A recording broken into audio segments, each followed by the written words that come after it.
Então, pessoal, é interessante a gente pensar sobre isso, quantas barreiras precisaram ser vencidas, até mesmo por aqueles que estavam ao redor do Zélio, né? Cada um com seus conceitos, com as suas também medos, com também os seus preconceitos, porque seguiram um adolescente de 17 anos, né? Então, eu penso que não foi nada fácil para Com os dois, certeza. porque para ele também estar ali tomado pela força, né? Porque com certeza eram incorporações compulsórias, não era, né? Ele não sabia muito bem como ter um domínio sobre isso, até porque era de família católica, né? Eles não tinham um estudo sobre o que era incorporar, de forma. Então, ele realmente, os espíritos tiveram que usar do aparelho dele no horário combinado, mas assim, sem que ele tivesse, no início, principalmente, muita noção do que era aquilo. Ele só ia, né? Mas ele permitiu. É, Ainda bem que permitiu, né, que isso acontecesse. Ele teve esse amparo de bons espíritos e que aí por isso nós estamos aqui, né? isso aí. É legal como se diz, você falou, ele tem 17 anos, então ele se entregou, né? Era algo novo, porque era algo que estava chegando, ele mesmo não tinha, eu imagino que ele não tinha noção nenhuma, ele devia estar totalmente assim, bem perdido, bem pensar, o que vai acontecer comigo, né? Que nem você falou, não sabe nem o que era uma incorporação. Então era E o algo medo, né? diferente, E o o medo, medo. mesmo, o medo, tanto que Qualquer pessoa nessa época que tivesse uma atitude muito estranha era tida como louca e ia parar num acumulou. manicômio, né? Justamente, ou seja, querendo ou não, ele saiu de toda a vida dele, né? Porque a gente, assim, Toda a vida. o Leonardo não fala assim, mas eu imagino que ele devia ter uma vida boa, ele tinha um propósito, então ele deixou tudo aquilo para dedicar a algo novo e diferente, bem contrário do que ele vivia, né? Só o sonho de ir para a Marinha, né? Já Então, começou. pois Ele, é. sonho ele já não conseguiu realizar, né? Verdade. Aí eu até trouxe, pessoal, aproveitando esse momento realmente ali, trouxe algumas imagens. Tem um outro vídeo, né, que eu coloquei, né, embaixo, depois tem ali a fonte, que traz um pouquinho das imagens de trabalho que ele realizava, né? Então, traz isso. Às vezes a gente, quem não conhece, às vezes estranha um gesto, um movimento, um jeito da pessoa, às vezes, chegar em um cumprimento, mas é aquilo que eu expliquei. Tudo que ele fazia tinha um significado e esse significado era passado para ele pela entidade. E assim ele ia multiplicando o conhecimento até para ele poder orientar os trabalhadores ali da tenda. Aqui embaixo tem mais um pouquinho, algumas imagens do trabalho dele. Tem aqui, eu coloquei para vocês até, são dois vídeos até que a Samantha me passou, dois são em inglês, mas vocês dá para dar uma olhada, é muito interessante o que vai contando um pouquinho da história da Umbanda. Tem um outro que é em português, que traz também um pouco dessas imagens, depois assim, pesquisa se quiserem conhecer um pouquinho mais. No início eu coloquei ali a fonte referente à palestra, é muito interessante o que o Leonardo vai falando, o que ele vai explicando, né, sobre o Zélio, tá? E ele traz como foi que nasceu esse nome Umbanda, porque a partir do momento que chegou, não quis dizer que Zélio levantou e, vai chamar Umbanda, não foi bem assim. O que ele fala? Que no início a Umbanda, ela se chamava Alabanda. E por que Alabanda? Porque ela veio de uma origem de três povos. Os orientais, que para eles Deus significa Alá, os negros, que para Deus significa Zambi, né? A palavra Deus significa Zambi, e os índios, para eles que a palavra Deus significa Tupã. Então, esses três povos que eram era a origem das três entidades que ele recebia. No começo, eles ficaram ali matando que nome se dava, então ele foi estudando isso até chegar em Alabanda, né? Alabanda, porque de Alá, Zambi, deu Zambibanda, foi outro nome que eles pensaram, Tupã, Tupibanda. Então, eles pensaram aí nesses três nomes, né? Usando, eu até coloquei um pouquinho só para vocês conhecerem, é uma palavra que vem do povo africano, eles falam que são os Pantus ou Pantus, a região abaixo do Congo, então esse pessoal já tem na língua, na tradição e cultura deles de falar essa palavra Zambi. Então, analisando aí os três povos, porque ele queria homenagear tanto os povos como também ou uma das entidades. Leonardo até fala que uma das entidades que foi homenageada foi o Orixá Malé, né? Ele foi o primeiro a ser homenageado. Mas, conforme foi acontecendo, eles analisaram que não ia ficar só na entidade, mas como homenagear os três povos? Então, ele trouxe a lógica dele, juntando as três palavras, Alá, Zambi e Tupã, eles chegaram à conclusão de Deus Banda lá. Tá? Assim, na palestra, ele dá uma explicação meio que por cima, tá, pessoal? Fica até um pouquinho meio confuso, mas ele fala que a lógica de tudo que ele foi reunindo, referente às três entidades, que elas tinham ali origem desses três povos, era que tudo, ao nome, tivesse uma referência como Deus, né? Então, devagarinho, ele fala que a Labanda não foi agradando muito. Aí, ele analisando o povo oriental, que até coloquei um pedacinho aqui, meio que ligado, tem uma ligação com a Grécia, né, quando dominou o mar Mediterrâneo, então que circulavam, né, as riquezas, vinham da Ásia, isso aí estava um pouco meio ligado no povo oriental. Aí ele chegou a uma segunda análise que seria Deus ao lado, né? Mas aí eles pensaram assim, ele faz essa explicação para explicar a palavra número 1, né? Porque de início ele colocou, não, mas então como é um povo, é uma entidade, então vai ser Umbanda. Aí ele fala que todo mundo da cidade, o pessoal começa a falar, ah, não, nós vamos lá na Umbanda. Ah, nós vamos na Umbanda. Aí Umbanda passou a ser Umbanda. Foi aonde esse nome surgiu, que ele não era esse nome de início. Tá? Assim, ele não explica profundo, que eu acho que nem ele não sabe muito, ele fala que existe um documento, mas ele viu esse documento há muito tempo atrás, então não tem muita coisa histórica que fala realmente do nome, mas ela deu origem dos três povos, que no início chamou a Labanda, depois aí isso não foi se agradando, e ele tentando imaginar a origem de cada povo, dos povos, né, tanto africano como oriental, como ali, esqueci aqui o de cima, gente, os indianos, então foi se juntando isso, né, colocando, é uma entidade a se homenagear, então é um povo, então seria Umbanda. Então, Umbanda, de tanto o pessoal falar, é como se fosse mineira, a gente fala, né? Junta ali as palavras, faz uma só, assim aconteceu com a Umbanda. Era Umbanda, ficou Umbanda, juntou as palavras e hoje é o que a gente conhece aí como a Umbanda. E as entidades de Zélio de Moraes, a primeira delas que se manifestou, pessoal, foi o caboclo das Sete Encruzilhadas, lá no momento daquela reunião, na federação.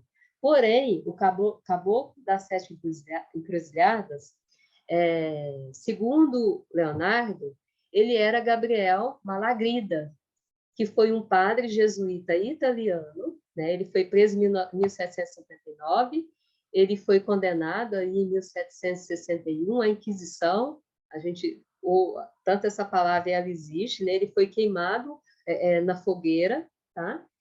E ele fala que ele levou 11 anos para se identificar como Gabriel Malagrida, para Zélio. Não foi no primeiro momento que ele disse quem ele era. No primeiro momento ele se apresentou, aí ele até fala que é um padre que se apresentou como um caboclo. E depois de 11 anos é que Zélio, né, foi saber, isso aconteceu em 1919, é que ele se identificou como Gabriel ali Malagrida. E qual que era o fundamento dessa entidade? Eram os aspectos doutrinários e da estruturação da religião e explicações conceituais ligadas a tudo que precisava ser estudado. Ou seja, toda a prática ali de estudo, de entendimento referente ao que era a religião que estava chegando, o que eles precisavam ali conhecer, né? Que isso aí não era só para ele, mas todos os trabalhadores. Quem passava era essa primeira entidade, que era o caboclo das 7 encruzilhadas. Até do lado aqui eu pus essa imagem, né, do padre, que é a que eu consegui estar encontrando. Depois, a segunda entidade foi o pai Antônio, tá? que se manifestou no Zélio. O pai Antônio, ele era escravo, né? Ele viveu no Rio de Janeiro. Em outra reencarnação, ele foi médico. Por isso que ele era responsável pelos processos de cura, eliminar todos os males físicos e espirituais. Então, se a gente for analisar, cada um tinha um papel fundamental ali no trabalho da Umbanda e orientações dos trabalhadores, né? Então, ele tinha esse domínio das causas mágicas, até um pouco dessa parte que vinha da medicina, e ele usava isso ali na cura dos consulentes. Depois, a terceira entidade foi o Orixá Malé. O Orixá Malé, ele fala que depois de 5 anos que o caboclo das 7 encruzilhadas se manifestou, veio o Orixá Malé. Ele não dá a data precisa do pai Antônio, tá? O Orixá Malé foi em 1913, por isso a Orixá Malé foi a entidade homenageada com o nome da Alabanda, né? Porque pela essa questão do oriental, e ele até coloca que no início ele ficava muito confuso porque ele é uma entidade que veio, a origem é da Malásia, né? E muçulmano. Então aí ele ficava mais um muçulmano, o que isso tem a ver com a religião? Então ele fala que isso justamente por causa por que era a necessidade de se estudar as entidades, né? E essa questão de ser tanto malaio e muçulmano, ele tinha uma origem hindu. Nessa origem hindu era onde ele realizava, ele tinha os conhecimentos das práticas ali mágicas para realizar todos os rituais. Então, toda a questão da comida e os trabalhos era responsabilidade do Orixá Malé. Então, o caboclo das 7 encruzilhadas cuidava do estudo, né? Cobrava em si o estudo referente à Umbanda. O pai Antônio cuidava da parte da cura física ali, de eliminar os males, referente ao tratamento aos consulentes. E o Orixá Malé, ele cuidava dessa prática, que era a questão ali das comidas que tinham que se oferecer e os trabalhos que precisavam ali ser realizados nessa questão ali da mata. Então, é ele quem dava essa orientação. Leonardo traz também, pessoal, que, né, aí os estudantes que não gostam de estudar, para nós trabalhadores da casa, ele fala que até hoje, né, o caboclo das 7 encruzilhadas, o que ele mais cobra, e é obrigação, ele fala que não é nem escolha, é obrigação de todos os trabalhadores da casa terem conhecimento e fazer o estudo do Pentateuco de Kardec, que são os 3 livros, o dos Espíritos, o livro dos Médiuns e o Evangelho segundo o Espiritismo. Ele fala que até hoje isso é praticado na casa. Ou seja, você chegou ali, você nasceu na Umbanda, você viveu na Umbanda, não importa se você rodou o mundo, você a questão assim de obrigação, é uma norma da casa, você ter o entendimento e passar pelo estudo desses 3 livros.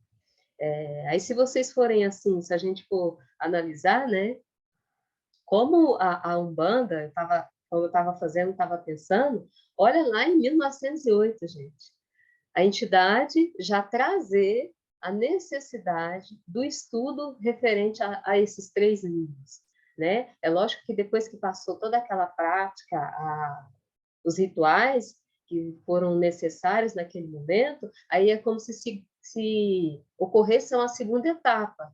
Então, agora a gente tem que vir a parte do conhecimento, do que é que a gente está trazendo. E ele busca, o primeiro momento, se entender na onde? No Espiritismo, no Kardec. Ou seja, em momento algum, ele abandona o conhecimento do Kardec, né? Que poderia ter falado, não, é isso, aquilo ali não funciona, para vocês verem como as duas coisas caminham juntas, como as duas coisas são essenciais. Oi, Samara. Oi, Samara. Nós sabemos, né? Hoje, depois de todos esses anos de trabalho da Umbanda, e ela realmente se espalhou através, né, do nosso país, gigantesco, mas ela teve uma expansão muito, muito grande. Nós sabemos que, e aí eu achei interessante essa frase que você colocou aí logo abaixo, que a Umbanda não tem atalhos, É, né? Nós temos pontos que falam, né? A Umbanda tem fundamento, é preciso preparar. E as pessoas, não sei por quê, têm uma crença de que a coisa corre solta, sem regra e sem rédea. E nunca existiu isso, né? Mas aí eu acredito que são pessoas, primeiro, desinformadas, né? E segundo, que às vezes querem uma prática mediúnica sem nenhum tipo de seriedade e responsabilidade, né? Nós sabemos que todos somos médiums e que por isso a manifestação mediúnica ela acontece, né? Assim, qualquer um de nós é capaz de produzir a manifestação mediúnica, qualquer um de nós, né? Não existe barreira, já que somos todos médiuns, mas uma manifestação que está acolhida e dirigida por espíritos sérios, obviamente, vai ser cobrada uma postura muito diferente desses trabalhadores, desses médiuns, né? Então, não existe barganha, não existe assim, não, mas ali é mais fácil, eu vou ali desenvolver mais fácil, eu vou ali fazer. Não existe isso, né? Dentro da espiritualidade existe o certo e o errado, não existe o meio certo e o meio errado, né? Não tem dois pesos, duas medidas. Ah, eu gostei de você, então eu deixo você fazer diferente. é. Ah, não. E é importante a gente trazer essa questão do estudo do Kardec, porque o Kardec teve toda uma preparação também para estar, né, encarnado e trazer esse Pentateuco, que são 5 livros, né? Aí eles exigem 3 dos 5, que são os principais, mesmo o outro é a Gênese e o outro é o Céu e o Inferno, né? Que completa o Pentateuco. Mas por quê? Porque esse conhecimento que ele trouxe, científico, é a base mesmo de como funciona a espiritualidade, né? Não tem por que a Umbanda criar um outro livro ou uma outra explicação de como funcionam as coisas. Elas funcionam assim, ponto, né? A questão é a ritualística da Umbanda envolve muitos outros fatores que no Kardec não envolve. Mas o conhecimento do Kardec é essencial para qualquer médium que queira, né, realmente trabalhar mediunicamente. Qualquer pessoa que queira entender da espiritualidade, ela precisa fazer o estudo sistemático desses livros, ou, no mínimo, a leitura de, no mínimo, o evangelho, porque sem nos evangelizarmos, nós não vamos conseguir fazer caridade alguma, nem para a gente mesmo, que dirá para o outro, né? Vamos agir de modo egoísta, de modo de orgulho, com vaidade, vamos cair nas garras da vaidade, então nosso trabalho não será, de fato, não vai chegar ao objetivo final, né? Para a gente entender o que é caridade, a gente precisa primeiro se evangelizar, primeiro entender o que o Cristo nos trouxe de ensinamentos. Então, não tem como, né? Na Casa Fraterna, o estudo que nunca para é o do Cristo, é o do Evangelho, né? Que é as lives, toda terça-feira. Ele não para, é um estudo que ele não para e não vai parar. E nós vamos repetidas vezes voltar aos temas todos que são tratados nas lives, no estudo do Evangelho, agora no estudo do Jesus no Lar, que traz outras histórias de Jesus, mas todos com o mesmo fundamento. Porque não existe progresso, não existe desenvolvimento de pessoa sem a evangelização. Não existe. E, consequentemente, não existe trabalho mediúnico sem essa evangelização. O livro dos médiuns e dos espíritos é assim, quase que é o livro de cabeceira de todo mundo, deveria ser. Quem ainda não faz essas leituras, não busca estudos das perguntas do livro dos espíritos, do livro dos médiuns, já está atrasado, já pode começar a correr. Porque é necessário para que se entenda e realmente trabalhe com seriedade que precisa, né? É isso mesmo. É até engraçado, Samanta, porque às vezes a gente, assim, eu que conheço um pouquinho, já participei em alguns locais, você vai de Umbanda, e é que nem você falou, às vezes, e até o que ele disse lá, né? A Umbanda, ela é uma só. Existem formas distintas de se trabalhar. E às vezes é um ponto local que a gente vai, que tem uma forma específica de trabalho, você não tem a referência desses 3 livros e sequer você sabe que existe, né? Às vezes a pessoa ela fica tanto dentro da prática do que ela faz ali naquele momento, dos conhecimentos que ela tem, que sequer ela passa que esses 3 livros eles são importantes para esse trabalho, né? Eu achei muito interessante quando ele falou essa parte que foi essencial, que a entidade ela cobra que seja feito esse estudo, né? Aí a gente vê como um é importante, é que você disse, um é a base, né? E o outro mesmo sendo a prática, mas como é que eu vou praticar se eu não sei o que está acontecendo? E acaba que a gente deduz muita coisa errada, fica nos porquês da vida, né? Aí é dentro dos porquês, os porquês está tudo no livro dos Espíritos, tá, gente? A gente volta ali umas 5 vezes na mesma página, mas está tudo ali. Aí ele traz também que né, essa parte da Umbanda não tem atalhos, ele fala que é regra para eles lá, que ela é regida dentro da humildade, amor e caridade, né, que é um trabalho de entrega. Ele fala que aprendemos aos que sabem mais, ensinamos com os que sabem menos, mas a nenhum viraremos as costas. Então, ele até fala que o Zélio, quando ele inicia esse trabalho, a referência do trabalho dele é essa, a essência do trabalho dele é essa, que é jamais virar as costas para nenhum ser humano. Todos dentro da casa dele têm as portas abertas ali, tanto para assistência como também para o conhecimento. E ele coloca ali mais uma coisinha que eu trouxe também, que ele fala de importância, os 3 pontos essenciais para o trabalho na Umbanda. Primeiro, ele coloca que é o médium, que é o intermediário de ligação dos espíritos com a Terra ou com aqueles que estão na Terra.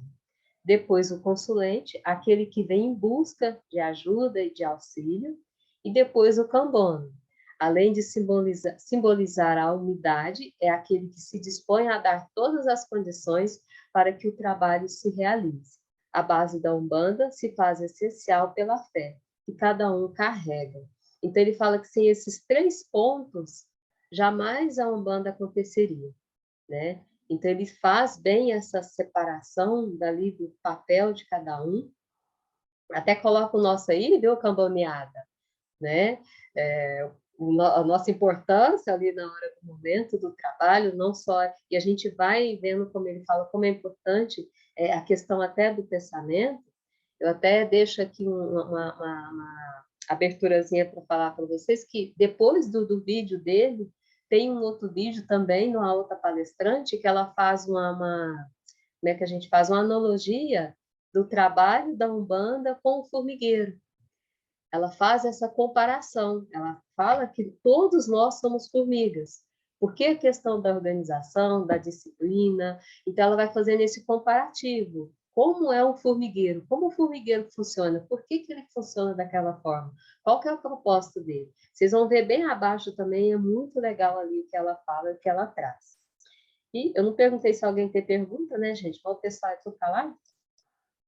Bom, aí aqui traz também que o caboclo, né, esse aqui eu peguei em uma das literaturas, que em 1918 ele recebe da ordem ali astral a inauguração que é para expandir a Umbanda, então é onde vai surgindo as demais tendas, né? Surgem mais 7 tendas ali com a mesma referência, tá? O Zélio de Moraes, ele se casou aos 18 anos, o Leonardo até fala que justamente como o propósito da Umbanda era algo que ele precisava ter total concentração, ele recebeu uma companheira aos 18 anos e permaneceu com ela até o fim dos tempos. Ela foi uma grande ali parceira desse trabalho dele, né? Ela foi o suporte e o apoio dele, é a dona até pus ao contrário aqui, desculpa que o nome aqui ficou erradinho, é Maria Isabel, o nome dela. Eu pus Maria. É Maria Isabel, a dona Maria Isabel, então ela foi assim o braço esquerdo e direito dele nesse trabalho. E ele, por que eles falam que ele já, aos 18 já se casou? Para ele não perder tempo, um rapaz jovem, um rapaz que tem toda a vivência. O que acontece com o jovem? Ele quer sair, ele quer curtir, ele quer passear, ele quer namorar. Então, como ele não podia se distrair com essas questões, a parte casual, né, emocional do coração, já logo ele já recebeu a primeira parceira, ele já se apaixonou e já se casaram e viveram por muitos ali e muitos anos, né? Para finalizar um pouquinho, pessoal, vou trazer só a musiquinha que eles têm ali na tenda da Piedade. Aqui é uma imagem ali da tenda, né, ali de Zélio, para vocês verem como eles têm toda uma organização e uma padronização deles ali, tá?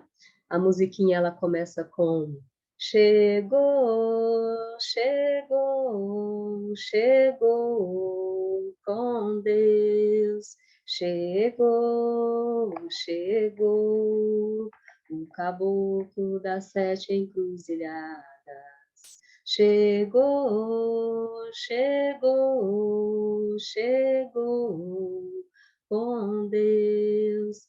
Chegou, chegou o caboclo das 7 encruzilhadas, ovelha abnegadas do rebanho de Maria, ovelha abnegadas do rebanho de Maria. Salve os 7 encruzilhadas, salve a estrela da guia. Salve os 7 encruzilhadas, salve a estrela da guia.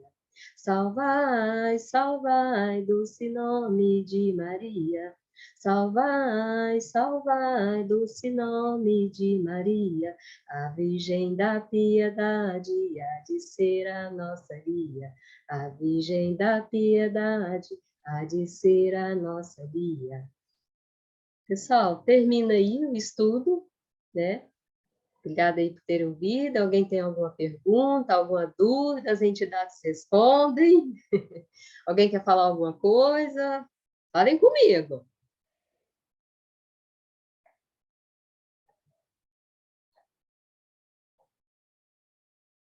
Nada? Tudo tranquilo? Sim? Só agradecer mesmo, Dora, muito bom. Bom, eu fico aí feliz.